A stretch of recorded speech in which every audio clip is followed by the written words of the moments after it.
दोस्तों, हम लोग इस वीडियो में यूपी टीजीटी सोशल साइंस सामाजिक विज्ञान के 2016 के क्वेश्चन पेपर को सॉल्व करेंगे और सामाजिक विज्ञान में भी नागरिक शास्त्र सिविक्स के क्वेश्चन पेपर को हम लोग सॉल्व करेंगे और इसको हम लोग 2 पार्ट में सॉल्व करेंगे। पहला पार्ट ऑलरेडी मैं करा चुका हूँ और इसका हम लोग दूसरा पार्ट शुरू करेंगे और इसमें टोटल 63 क्वेश्चन होते हैं। फर्स्ट 30 क्वेश्चन पहले पार्ट में हुआ है और जो 31 से 63 तक क्वेश्चन हैं वो इस पार्ट में हम कराने जा रहे हैं। तो चलिए स्टार्ट करते हैं इस वीडियो का पहला प्रश्न क्वेश्चन नंबर 31 से स्टार्ट होगा। 31 क्वेश्चन कह रहा है केंद्रीय प्राक्कलन समिति में शामिल है। कितने सदस्य शामिल होते हैं इसमें? ऑप्शन ए कह रहा है 10 सदस्य, बी 20 सदस्य, सी 30 सदस्य या फिर डी कह रहा है 40 सदस्य।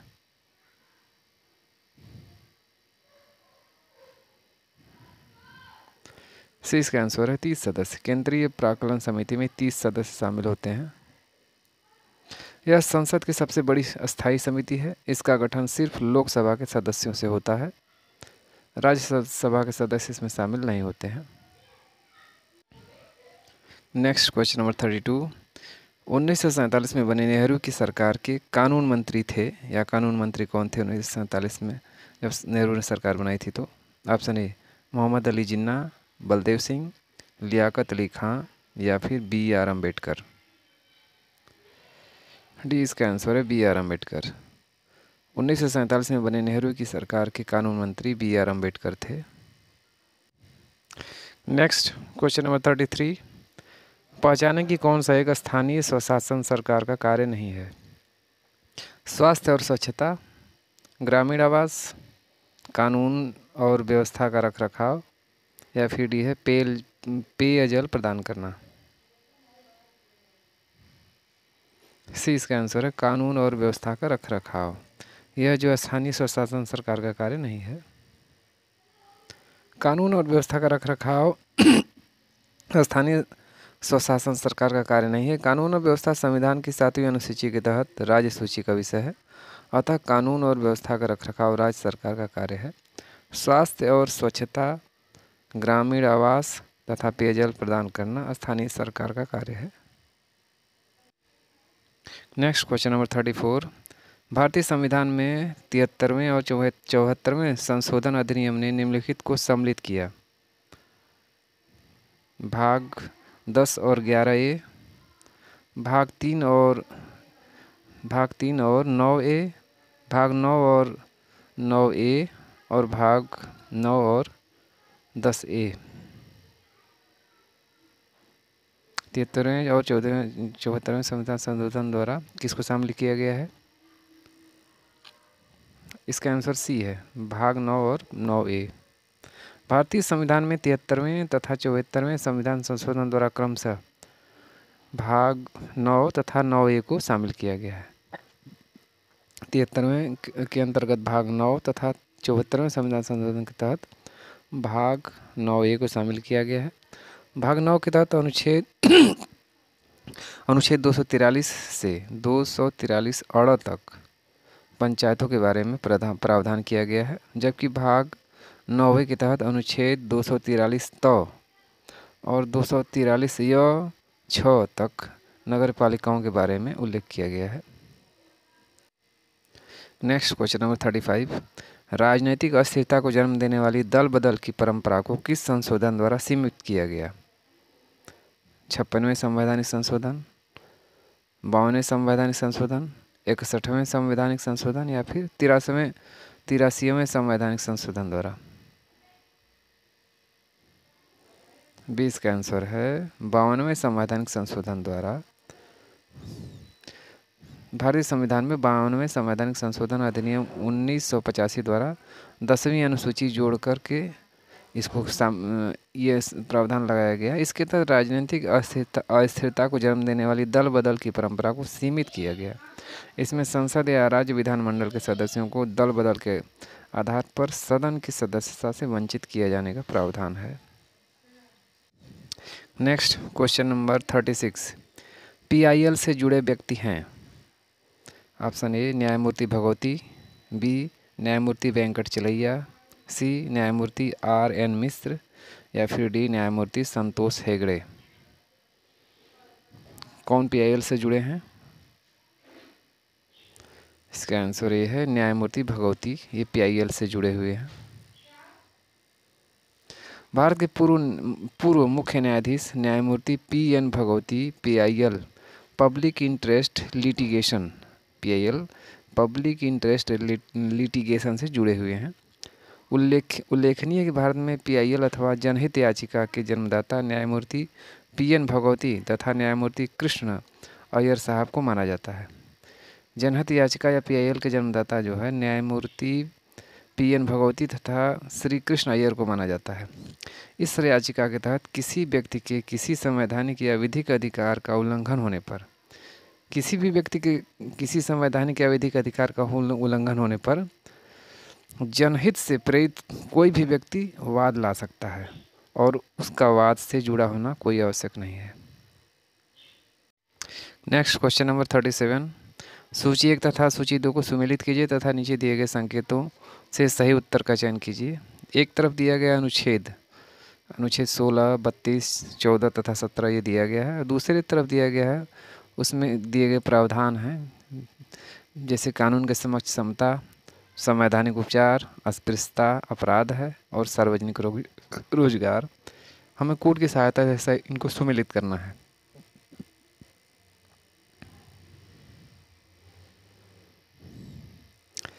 इसका आंसर ए होगा और इसका एक्यूरेट इसको हम हल करने के लिए एक्यूरेट इसका हम जब अनुच्छेद याद रखेंगे तभी इसको हम सॉल्व कर पाएंगे।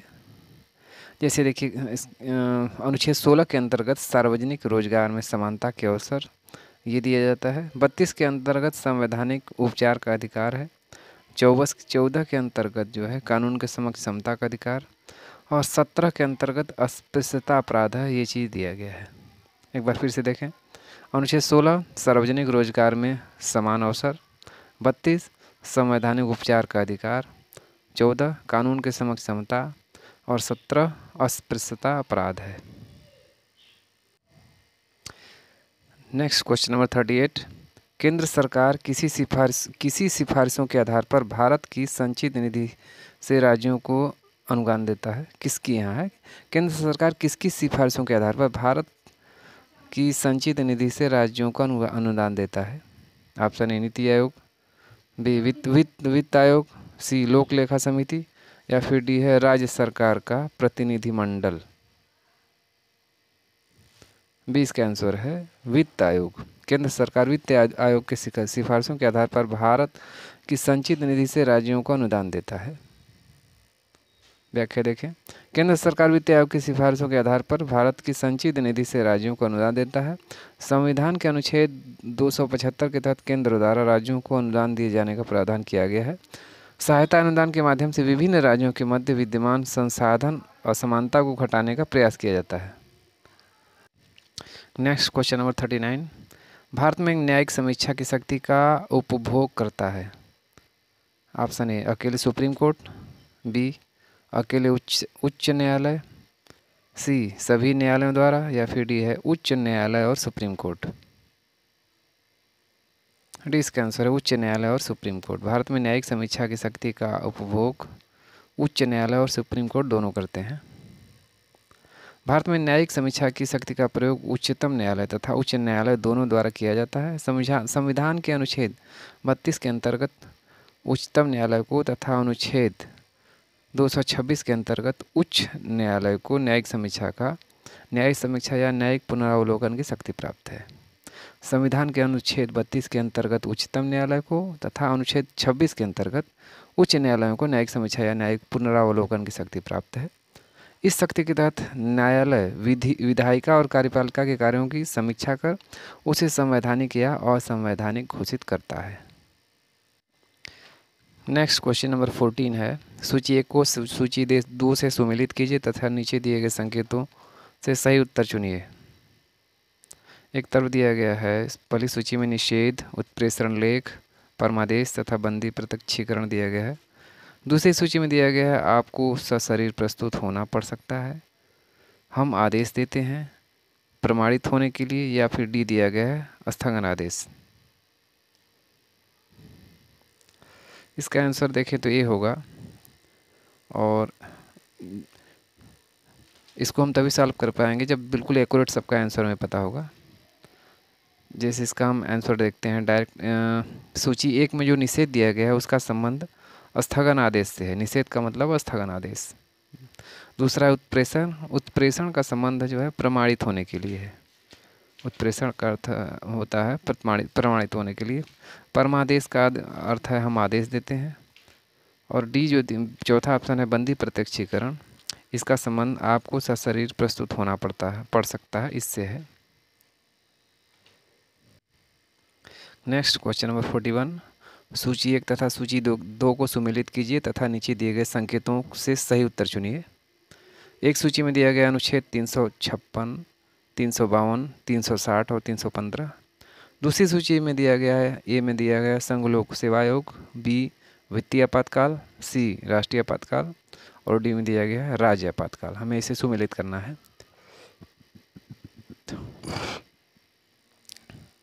इसका आंसर देखें, आंसर इसका ए होगा, और इसको हम देखते हैं इसका एक्यूरेट आंसर क्या होगा। अनुच्छेद 356 इसके अंतर्गत राज्य आपातकाल आता है। अनुच्छेद 356 के अंतर्गत राज्य आपातकाल आता है। अनुच्छेद 352 के अंतर्गत राष्ट्रीय आपातकाल आता है, और अनुच्छेद 360 के अंतर्गत वित्तीय आपातकाल आता है, और अनुच्छेद 315 के अंतर्गत संघ लोक सेवा आयोग आता है। एक बार फिर से देखें, अनुच्छेद 356 राज्य आपातकाल, 352 राष्ट्रीय आपातकाल, 360 वित्तीय आपातकाल, 315 संघ लोक सेवा आयोग। Next question number 42। जब भारतीय संविधान तैयार किया गया तब संविधान की प्रस्तावना में भारत को क्या कहा गया? इसमें हमें यह ध्यान रखना है कि जब भारतीय संविधान तैयार किया गया तब जो है संविधान की प्रस्तावना में भारत को क्या कहा गया। ऑप्शन ए संघीय लोकतांत्रिक गणराज्य, बी संप्रभु लोकतांत्रिक गणराज्य, सी संप्रभु समाजवादी धर्मनिरपेक्ष लोकतांत्रिक गणराज्य, या फिर डी है समाजवादी और धर्मनिरपेक्ष।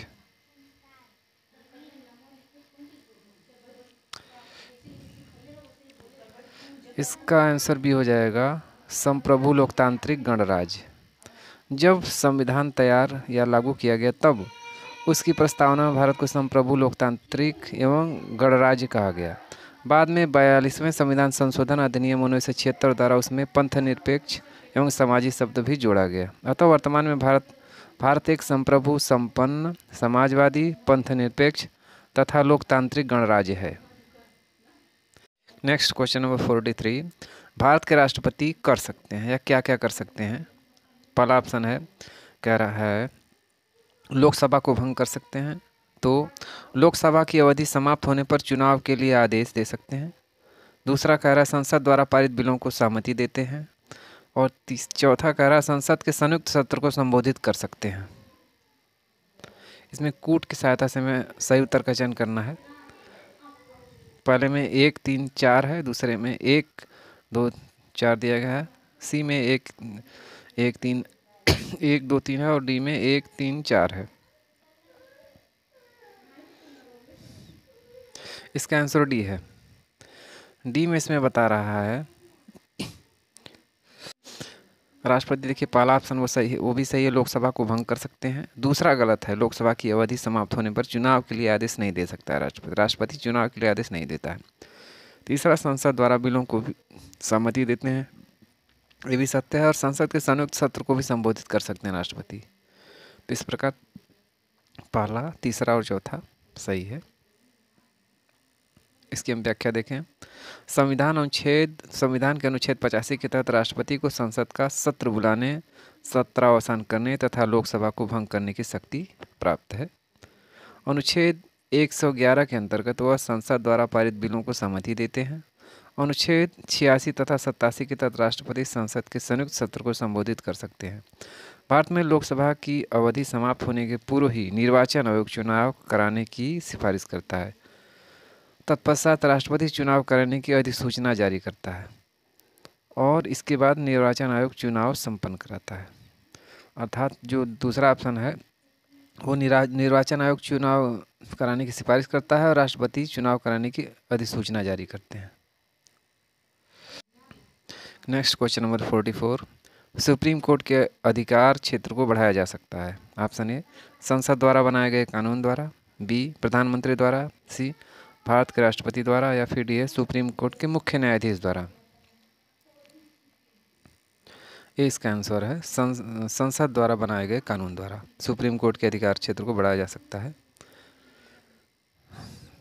संविधान के अनुच्छेद 138 के अंतर्गत सर्वोच्च न्यायालय की अधिकारिता में वृद्धि की शक्ति संसद को दी गई है। इसके अनुसार संसद संघ सूची में वर्णित किसी भी विषय के बारे में उच्चतम न्यायालय को अधिकारिता प्रदान कर सकती है।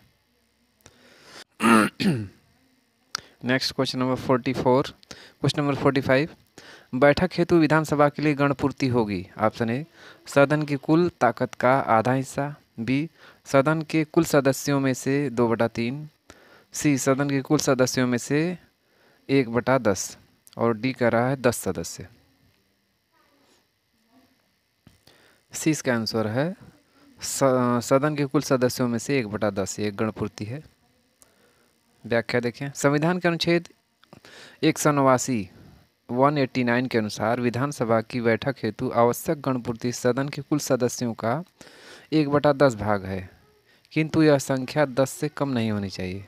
दूसरे शब्दों में विधानसभा की गणपूर्ति के लिए सदस्यों की संख्या कुल सदस्यों का 1/10 भाग या 10 में से जो भी अधिक हो आवश्यक होती है। नेक्स्ट क्वेश्चन नंबर 46, वित्तीय आपातकाल के दौरान राष्ट्रपति कर सकते हैं, या वित्तीय आपातकाल के दौरान राष्ट्रपति क्या कर सकता है। ऑप्शन ए, न्यायाधीशों को छोड़कर सभी सिविल सेवकों के वेतन को कम कर सकता है, बी, न्यायाधीशों सहित सिविल सेवकों के वेतन को कम कर सकता है, सी, राज्य विधानसभा धन विधेयक पारित करने के अधिकार से वंचित हो सकती है, या ऊपर दिए गए सभी। 20 का आंसर है न्यायाधीशों सहित सिविल सेवकों के वेतन को कम कर सकता है राष्ट्रपति। संविधान के अनुच्छेद 360 के अंतर्गत वित्तीय आपातकाल का प्रावधान है। इसके अनुसार वित्तीय आपातकाल के दौरान राष्ट्रपति संघ तथा राज्यों की सेवाओं के सदस्यों तथा उच्च न्यायालय एवं उच्चतम न्यायालय के न्यायाधीशों के वेतन में कमी करने का निर्देश दे सकता है। इस दौरान विधानसभा धन विधेयक पारित कर सकती है, किंतु उसे राष्ट्रपति के विचार के लिए आरक्षित किया जा सकता है। नेक्स्ट क्वेश्चन नंबर 47, संविधान का अनुच्छेद 370 संबंध रखता है, या अनुच्छेद 370 किसे संबंधित है। ऑप्शन ए, राष्ट्रपति की आपातकालीन शक्तियों से, बी, अल्पसंख्यकों के लिए विशेष प्रावधान से, सी, जम्मू कश्मीर के लिए विशेष दर्जे से, या फिर हैदराबाद कर्नाटक के लिए विशेष दर्जे से। सी इसका आंसर है जम्मू कश्मीर के लिए विशेष दर्जे से। अनुच्छेद 370 जम्मू कश्मीर से संबंधित है। संविधान का अनुच्छेद 370 जम्मू कश्मीर के विशेष दर्जे से संबंधित है। इसके अनुसार जम्मू कश्मीर में भारतीय संविधान के सिर्फ वही प्रावधान लागू होते हैं जिसे राष्ट्रपति ने अपने विशेष आदेश द्वारा वहां लागू किया हो। विशेष दर्जे के कारण जम्मू कश्मीर का अपना अलग संविधान है तथा वहां दोहरी नागरिकता का प्रावधान है। 5 अगस्त 2019 को मोदी सरकार ने जम्मू कश्मीर को विशेष राज्य का दर्जा देने वाले अनुच्छेद 370 को समाप्त कर दिया। ध्यान रखने वाली बात है कि 2019 में 5 अगस्त 2019 को मोदी सरकार ने अनुच्छेद 370 को समाप्त कर दिया। Next question number 48, the philosophy of right किसके द्वारा लिखी गई है। अरस्तु, प्लेटो, हेगल, या फिर ग्रीन। इसका आंसर है Hegel. The philosophy of right जो है ये जर्मनी के प्रसिद्ध दार्शनिक फ्रेडरिक हेगल की एक प्रमुख रचना है। इसका प्रकाशन 1820 में हुआ था। नेक्स्ट क्वेश्चन नंबर 49, सूची 1 तथा सूची 2 को सुमेलित कीजिए तथा नीचे दिए गए संकेतों से सही उत्तर का चयन कीजिए। ऑप्शन सूची 1 में थिंकर्स का नाम दिया गया है और उनके द्वारा दूसरे सूची में बुक्स का नाम दिया गया है। पहली सूची में अरस्तु, प्लेटो, कौटिल्य एवं हेराल्ड लास्की। दूसरी सूची में उनकी जो बुक्स दी गई हैं, Republic, politics, grammar of politics और अर्थशास्त्र, उनका नाम दिया गया है। हमें कूट की सहायता से सही उत्तर का चयन करना है।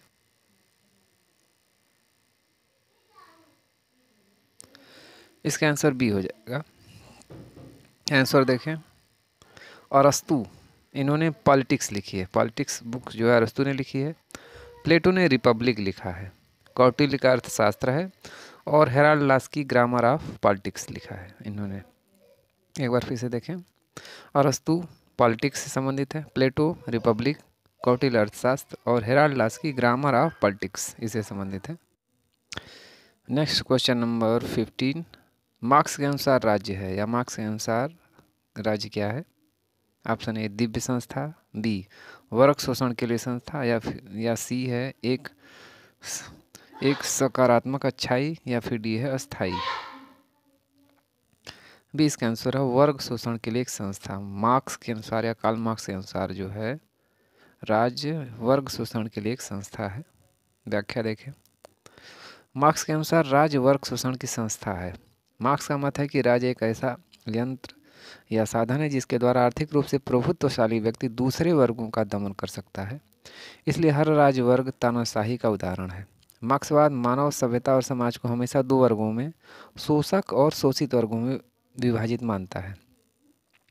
शोषक वर्ग हमेशा उत्पादन के साधनों पर अपना अधिकार बनाए रखता है तथा दूसरे वर्ग को वंचित रखता है। शोषित वर्ग को इसका ज्ञान होने पर वर्ग संघर्ष होता है। मार्क्स के अनुसार वर्गविहीन समाज साम्यवाद की स्थापना के लिए वर्ग संघर्ष एक अनिवार्य एवं विवरणात्मक प्रक्रिया है। नेक्स्ट क्वेश्चन नंबर 51, निम्नलिखित में से कौन सा मिलान सही नहीं है? ऑप्शन ए हाब्स पितृसत्तात्मक, बी अरस्तु राजनीति, सी रूसो सामाजिक अनुबंध, या फिर डी है मार्क्स कम्युनिस्ट पार्टी का घोषणा पत्र। हमें बताना है कौन गलत सुमेलित दिया गया इसमें। ए इसका सही आंसर है हाब्स। हाब्स पितृसत्तात्मक जो दिया गया ये गलत है। यहाँ पे नीचे देखें, हाब्स का जो संबंध है वो राज्य की उत्पत्ति के सामाजिक समझौते का सिद्धांत, इससे संबंधित हाब्स हैं। बाकी हम देखें, जो पितृसत्तात्मक है वो हेनरी मीनन से संबंधित है। हेनरी मीनन पितृसत्तात्मक से संबंधित है। अरस्तु राजनीति से संबंधित है। रूसो सामाजिक अनुबंध से संबंधित है। मार्क्स कम्युनिस्ट पार्टी का घोषणा पत्र इससे संबंधित है। नोट पे यहाँ पे दिया गया है पितृसत्तात्मक सिद्धांत से संबंधित हेनरी मेन है, जबकि राज्य की उत्पत्ति के सामाजिक समझौते का सिद्धांत हाब्स से संबंधित है। नेक्स्ट क्वेश्चन नंबर 52 देखें, कौटिल्य ने अपने राजमंडल के विजिगीषु का राजा के रूप में उल्लेख किया है, वो किससे संबंधित है? ऑप्शन ए विजिगीषु का संबंध जो विजेता होगा, बी जो शत्रु था, सी विजेता का सहयोगी, या फिर डी शत्रु के सहयोगी का सहयोगी। हमें बताना है कि इसमें जो विजिगीषु का संबंध है वो किससे है। ए इसका आंसर है जो विजेता होगा। कौटिल्य ने अपने राजमंडल में विजिगीषु का जो उल्लेख किया उसका संबंध है जो विजेता होगा। व्याख्या देखें, कौटिल्य ने अपने अर्थशास्त्र में राज्य के शासन के बारे में उल्लेख किया है। आज से लगभग 2000 वर्ष पूर्व उन्होंने राज्य का मंडल सिद्धांत प्रतिपादित किया था। चाणक्य राज्य की उत्पत्ति का आधार सामाजिक समझौता को मानते हैं। चाणक्य ने अपने मंडल सिद्धांत में विजिगीषु शब्द का उल्लेख किया है। राज्य का तात्पर्य है कि वह राजा को अपनी सत्ता प्रभाव का विस्तार करना चाहता है। विजिगीषु के पड़ोसी राज्य स्वाभाविक रूप से उसके शत्रु होते हैं। नेक्स्ट क्वेश्चन नंबर 53, निम्नलिखित में से कौन सा एक मार्क्सवाद से संबंधित है? ऑप्शन ए अधिशेष मूल्य सिद्धांत, बी आदर्श राज्य, सी सामान्य इच्छा, या फिर डी है सामाजिक अनुबंध। ए इसका आंसर है अधिशेष मूल्य सिद्धांत। ये जो है मार्क्सवाद से संबंधित है। अधिशेष मूल्य सिद्धांत कार्ल मार्क्स का एक आर्थिक सिद्धांत है। इसके अनुसार जब किसी वस्तु उत्पादन का निर्माण होता है तब समस्त निर्माण प्रक्रिया में कच्चे माल से अंतिम उत्पाद बनने पर अतिरिक्त मूल्य या लाभ पैदा होता है। इस लाभ का अधिकांश भाग पूंजीपति ले लेता है, जबकि श्रम मजदूर का होता है। मजदूर को एक सामान्य जीवन जीने योग्य भी लाभ प्राप्त नहीं होता है। इसका कारण सरकार का पूंजीपतियों के पक्ष में नीतियों का निर्माण एवं सहयोग होता है। मार्क्स के अनुसार श्रमिकों को इसका विरोध करने पर ही इससे मुक्ति मिल सकती है। नेक्स्ट क्वेश्चन नंबर 54 है 54। अरस्तु किसको वरीयता देता है? ऑप्शन ए राजतंत्रवादी, बी पॉलिटी, सी लोकतंत्र या फिर डी है अल्पतंत्रवादी। 20 का आंसर है पॉलिटी। अरस्तु शासन के पॉलिटी को, जो शासन में पॉलिटी है उसको वरीयता देता है। Next question number 54। सूची 1 को सूची 2 से सुमिलित कीजिए तथा नीचे दिए गए कोड की सहायता से सही उत्तर का चयन कीजिए। पहले सूची 1 में दिया गया राइटर का नाम दिया गया, दूसरे में उनके द्वारा प्रकाशित बुक्स का नाम दिया गया है। पहले सूची में दिया गया प्लेटो, बेंथम, लास्की और जेस मिल, इनका नाम दिया गया है। दूसरी सूची में बुक्स का नाम दिया गया grammar of politics, Republic, principle of political economy और प्रिंसिपल ऑफ इंटरनेशनल लॉ, ये दिया गया है। हमें इनको सुमेलित करना है।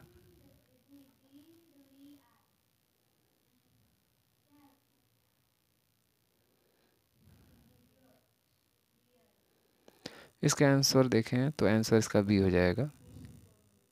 प्लेटो का संबंध रिपब्लिक से है, प्लेटो रिपब्लिक से संबंधित है। Bentham principle of international law, Bentham का संबंध जो है प्रिंसिपल ऑफ इंटरनेशनल लॉ से संबंधित है, या बेंथम को हम इंटरनेशनल लॉ से जोड़ सकते हैं। लास्की का संबंध ग्रामर ऑफ पॉलिटिक्स से है।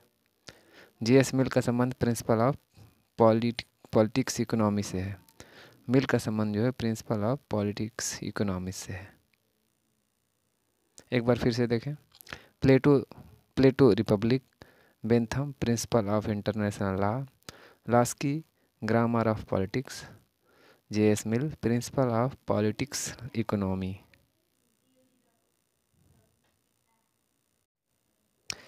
नेक्स्ट क्वेश्चन नंबर 56 देखें। निम्नलिखित में से कौन से रूसो के जनरल विल की विशेषताएं थी? ऑप्शन 1, यह आंतरिक इच्छा की अभिव्यक्ति है। 2, यह हर व्यक्ति की सबसे अच्छी इच्छा है। 3, यह अस्थायी है। और चौथा दिया गया है यह व्यक्तिगत है। हमें बताना है इसमें कौन रूसो की जो है जनरल विल या सामान्य इच्छा की विशेषताएं थी। पहले वाले में 1, 2, 3 दिया गया है, दूसरे बी वाले ऑप्शन में 2, 4, 3 दिया गया है, सी में 1, 2, 3 और डी में 1, 3, 4 दिया गया है। आंसर इसका देखें सी होगा, 1, 2, 3। पहले, दूसरे और तीसरे विकल्प सही गए हैं, चौथा गलत है। जैसे इसमें देखें, पहला है यह आंतरिक इच्छा की अभिव्यक्ति है, यह सत्य है। दूसरा, यह हर व्यक्ति की सबसे अच्छी इच्छा है, यह भी सही है। और तीसरा, यह अस्थायी होता है। चौथा, यह व्यक्तिगत होता है, यही गलत है। व्याख्या देखें। सामान्य इच्छा का सिद्धांत रूसो के सामाजिक सिद्धांत का मूल आधार है। रूसो ने इच्छा को 2 वर्गों में, यथार्थ इच्छा तथा आदर्श इच्छा में विभाजित किया गया है। रूसो ने इच्छा को 2 भागों में बांटा है, यथार्थ इच्छा तथा आदर्श इच्छा। रूसो के अनुसार यथार्थ इच्छा स्वार्थ प्रधान व भावना प्रधान होती है। यह संकुचित, अविवेकपूर्ण, अस्थायी और क्षणिक होती है। आदर्श इच्छा व्यक्ति के बौद्धिक चिंतन का परिणाम और वैयक्तिक स्वार्थ से रहित होने के कारण व्यक्ति की वास्तविक इच्छा होती है। यह आंतरिक इच्छा की अभिव्यक्ति है। यह हर व्यक्ति की सबसे अच्छी इच्छा है। इसमें दूरदर्शिता, स्थायित्व तथा व्यापक दृष्टिकोण पाया जाता है। क्योटो सम्मेलन का मुद्दा किससे संबंधित था? ऑप्शन ए आतंकवाद, बी परमाणु परीक्षण रोक, सी जलवायु परिवर्तन या फिर डी है आर्थिक विकास। सी इसका आंसर है जलवायु परिवर्तन। क्योटो सम्मेलन का मुद्दा जो है वो जलवायु परिवर्तन से संबंधित था। नेक्स्ट क्वेश्चन नंबर 58 है। यूएनओ के वर्तमान महासचिव कहाँ से हैं? ऑप्शन ए दक्षिण कोरिया, बी पुर्तगाल, सी भारत या फिर डी अमेरिका। 20 का आंसर है पुर्तगाल से। यूएनओ के वर्तमान महासचिव पुर्तगाल से संबंधित हैं। और वर्तमान महासचिव एंटोनियो गुटेरेस हैं जो पुर्तगाल के हैं। ये 2017 से अब तक बने हुए हैं। ये अप्रैल 2025 तक का अपडेट है ये। Next question number 59। निम्नलिखित में से कौन सी फांसीवाद की एक विशेषता नहीं है? ऑप्शन ए, एक व्यक्ति के तानाशाही में विश्वास। बी, अंतर्राष्ट्रीयवाद का विरोध। सी, लोकतांत्रिक संस्था में अविश्वास। या फिर डी है, व्यक्तिवाद में विश्वास। डी इसका आंसर है, व्यक्तिवाद में विश्वास। ये जो है फांसीवाद का लक्षण नहीं है। बाकी सारी इसमें जो 3 बातें दी गई हैं वो फांसीवाद से संबंधित हैं। जैसे पहला कह रहा है, एक व्यक्ति की तानाशाही में विश्वास, अंतर्राष्ट्रीयवाद का विरोध और लोकतांत्रिक संस्था में अविश्वास, ये सारे फांसीवाद से संबंधित हैं। व्याख्या देखें। फांसीवाद का उदय इटली के तानाशाह शासक मुसोलिनी को माना जाता है। फांसीवाद जो है इटली का तानाशाह मुसोलिनी ने दिया था। फांसीवाद एक ऐसी राजनीतिक विचारधारा है जो लोकतंत्र, उदारवाद, साम्यवाद तथा व्यक्तिवाद का विरोध करती है। ये लोकतंत्र, उदारवाद, साम्यवाद तथा व्यक्तिवाद का विरोध करती है फांसीवाद। तथा निरंकुशवाद, ये निरंकुशवाद, तानाशाही, उग्र राष्ट्रवाद, युद्धवाद, सर्वाधिकारवाद तथा पूंजीवाद का समर्थन करती है। एक व्यक्ति की तानाशाही में विश्वास, अंतर्राष्ट्रीयवाद का विरोध, लोकतांत्रिक संस्था में विश्वास, व्यक्ति का विरोध आदि उसकी प्रमुख विशेषताएं हैं। Next question number 60। निम्नलिखित में से नेताओं का कौन सा समूह गुटनिरपेक्ष आंदोलन के लिए जिम्मेदार है? ऑप्शन ए, नेहरू, रूजवेल्ट और स्टालिन। बी, इंदिरा गांधी और गोरबाचो कैनेडी। सी, नेहरू, नासिर और टीटो। या फिर डी है, महात्मा गांधी, लिंकन और माओ। सी से संबंधित है, नेहरू, नासिर और टीटो। नेहरू, नासिर, टीटो ये गुटनिरपेक्ष आंदोलन से संबंधित है। व्याख्या देखें।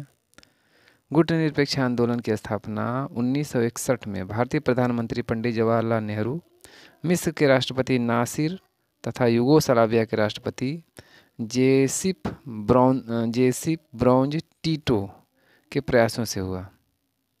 गुटनिरपेक्ष आंदोलन की स्थापना 1961 में भारतीय प्रधानमंत्री जवाहरलाल नेहरू, मिस्र के राष्ट्रपति नासिर तथा यूगोस्लाविया के राष्ट्रपति ब्रोज टीटो के विशेष प्रयास से हुआ। यह एक अंतर्राष्ट्रीय संगठन है। इसका गठन शीत युद्ध के उस दौरान हुआ जब विश्व के अधिकांश देश संयुक्त राज्य अमेरिका तथा सोवियत संघ रूस के 2 खेमों में बटा हुआ था। इस संगठन के सदस्यों ने किसी गुट में शामिल न होकर स्वयं को तटस्थ रखा। Next question 61। शिमला समझौते पर हस्ताक्षर किए गए थे। ऑप्शन ए, जवाहरलाल नेहरू और अयूब खान द्वारा। बी, इंदिरा गांधी और Z.A. भुट्टो द्वारा। सी, लाल बहादुर शास्त्री और अयूब खान द्वारा। या फिर डी है, मोरारजी देसाई और Z.A. भुट्टो द्वारा। बी इसका आंसर है, इंदिरा गांधी और Z.A. भुट्टो द्वारा शिमला समझौते पर हस्ताक्षर किए गए थे। 1971 के भारत पाक युद्ध के बाद भारत के शिमला में एक संधि पर हस्ताक्षर हुआ जिसे शिमला समझौता कहा जाता है। इस समझौते पर भारत की तरफ से श्रीमती इंदिरा गांधी तथा पाकिस्तान की तरफ से जुल्फिकार अली भुट्टो ने हस्ताक्षर किए।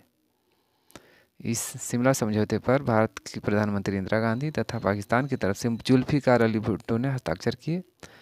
इसके पश्चात तत्कालीन पूर्वी बंगाल पर से पाकिस्तान का शासन समाप्त हो गया और एक नए देश बांग्लादेश का जन्म हुआ।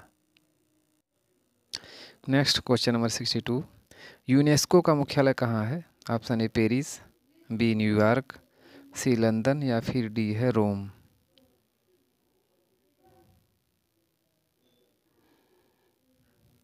ए इसका आंसर है, पेरिस। यूनेस्को का मुख्यालय पेरिस में है। यूनेस्को जिसका फुल फॉर्म होता है United nation educational scientist and cultural organisation, UNESCO। UNESCO यह संयुक्त राष्ट्र संघ का एक घटक या निकाय है। इसका मुख्यालय पेरिस, फ्रांस में है। इसकी स्थापना 16 नवंबर 1945 को हुई थी। इसका मुख्य कार्य शिक्षा, संस्कृति और विज्ञान की सहायता से अंतर्राष्ट्रीय शांति और विकास को बढ़ावा देना है। Next question number 63। यूएन सुरक्षा परिषद में वीटो या विशेषाधिकार है, क्या है? वीटो क्या है? ऑप्शन ए, सभी सदस्यों के लिए सकारात्मक वोट, बी, आक्रामक देश के लिए नकारात्मक वोट, सी, महासचिव के लिए वोट, या फिर डी है सुरक्षा परिषद के स्थायी सदस्यों द्वारा नकारात्मक वोट की कार्यप्रणाली। डी इसका आंसर है, सुरक्षा परिषद के लिए अस्थायी सदस्यों द्वारा नकारात्मक वोट की कार्यप्रणाली है, ये वीटो है। वीटो एक लैटिन शब्द है जिसका अर्थ है मैं निषेध करता हूँ, अतः यह एक निषेधात्मक विशेषाधिकार है। संयुक्त राष्ट्र संघ के सभी पांच अस्थायी सदस्यों अमेरिका, ब्रिटेन, रूस, फ्रांस एवं चीन को वीटो शक्ति प्राप्त है। जिन देशों को यह विशेषाधिकार प्राप्त है वह किसी भी प्रस्ताव को रोक सकता है, चाहे उसके पक्ष में कितने भी वोट पड़े हों। अतः संयुक्त राष्ट्र संघ में वीटो सुरक्षा परिषद के स्थायी सदस्यों द्वारा नकारात्मक वोट की कार्यप्रणाली है। इस प्रकार इस वीडियो का लास्ट क्वेश्चन था। अगर ये वीडियो पसंद आए तो इसे लाइक और शेयर जरूर करें तथा हमारे चैनल को सब्सक्राइब कर लें और बेल आइकन की घंटी को भी प्रेस कर दें, जिससे आने वाली मेरी हर वीडियो की नोटिफिकेशन आपको तुरंत मिले।